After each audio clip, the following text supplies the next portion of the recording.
उस कुएं में सिर्फ पानी नहीं था, हर रात कोई सीढ़ियां बना देता था ताकि एक और इंसान नीचे उतरे और फिर वापस कभी लौट कर ना आए। छत्तीसगढ़ के बेलगांव गांव में एक सूखा कुआं था जिसे लोग मौत का कुआं भी कहते थे। कुएं के चारों ओर टूटी हुई दीवारें और काई लगी ईंटें और नीचे सिर्फ अंधेरा था। लोगों ने इसे लोहे की जंजीरों से बांध कर रखा था।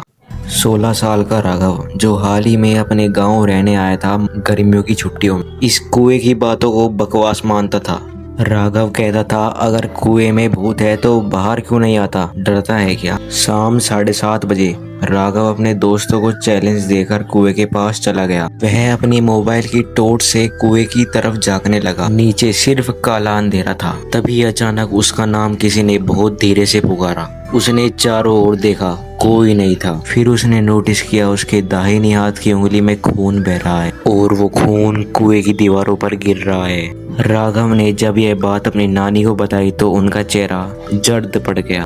उस कुएं में 30 साल पहले तेरा मामा गिर गया था, किसी ने उसकी लाश नहीं दी। राघव ने पूछा, तो वह कहाँ गया? कहते हैं जो कोई अंदर जाता है उसकी आत्मा जिंदा रहती है, लेकिन वो बाहर तभी आ सकती है जब कोई दूसरा उसकी जगह ले ले। रात 2:11 पर राघव को चलते हुए देखा गया। बिना चप्पल बिना आवाज के कुएं की तरफ बढ़ रहा था। कुएं के पास पहुंचते ही बिजली चमकी। राघव के सामने लोहे की सीढ़ियां खुद ब खुद बन चुकी थी। तभी पीछे से उसके कंधे पर किसी ने हाथ रखा। तभी राघव ने पलट कर देखा, एक लड़का था। आंखें सफेद, मुंह से कीचड़ निकल रहा था और गले पर रस्सी के निशान। दीपक मामा, उसने डर के मारे चीख मार दी।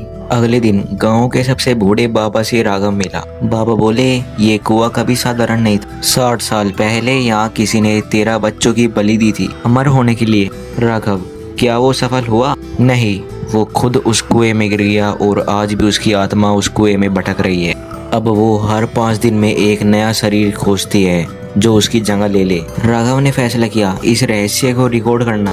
उसने जंजीर खोली और कुएं के अंदर एक कैमरा लगा दिया। कुएं के अंदर जाते ही ठंडी हवा चलने लगी। हवा में चीखने की आवाजें थी, सीढ़ियां घसी हुई थी और दीवारों पर नाखूनों के निशान थे और खून की लकीरें। नीचे एक बड़ा कक्ष था, गोल, गीला और बदबूदार।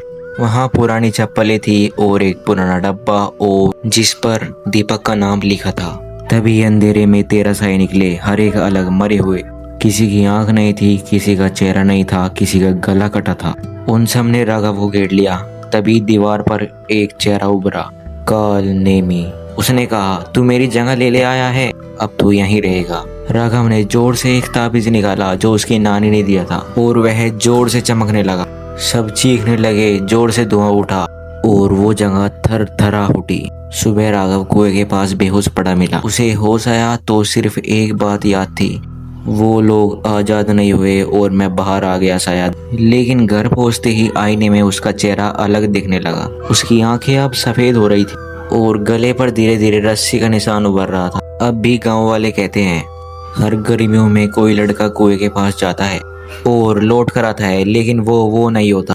कहते हैं मौत का कुआं कभी खाली नहीं रहता, हर बार उसमें कोई नई खून की प्यास रहती है।